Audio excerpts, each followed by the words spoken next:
Paslon nomor urut 3 Ganjar Pranowo dan Mahfud MD mengapresiasi dan menghormati hasil putusan sidang sengketa Pilpres 2024. Menariknya, dalam persidangan kali ini pertama dalam sejarah ada 3 orang hakim konstitusi yang memiliki pendapat berbeda atau dissenting opinion soal putusan MK yang menolak secara keseluruhan. Hakim majelis saya apresiasi yang pertama menerima proses sejak dari awal dan kemudian menyidangkan sampai kemudian tadi diputuskan dan ada dissentingnya. Yang menarik dalam catatan kami adalah dalam dissenting itu disampaikan bahwa eksepsi-eksepsi yang ada ditolak. Maka hakim akan mengadili. Hakim tidak hanya bicara kalkulator, lebih bicara substantif. Bahkan tadi Pak Arief sampai mengabulkan. Maka artinya nurani hakim punya ruang sendiri untuk bisa mengekspresikan dalam bentuk putusan.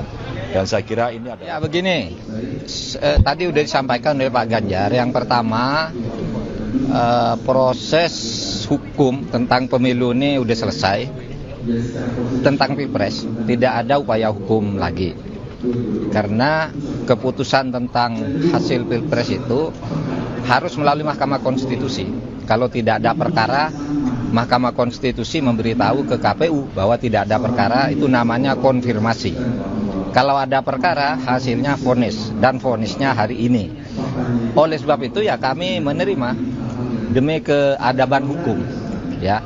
Karena keadaban hukum itu ketika membuat hukum harus benar, ketika menegakkan hukum harus benar, ketika menerima putusan juga harus sportif. Nah, kita sportif. Sehingga perselisihan itu ya sudah selesai, harus diakhiri.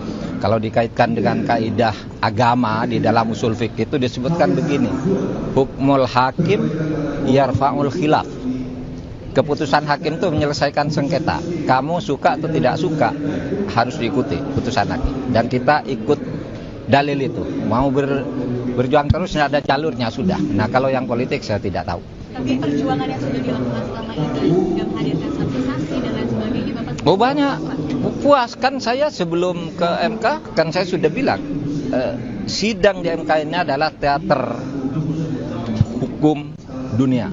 Ini disaksikan oleh seluruh dunia dan harus diingat putusan sengketa Pilpres dalam sepanjang sejarah baru yang hari ini ada dissenting opinion. Baru hari ini ada dissenting opinion.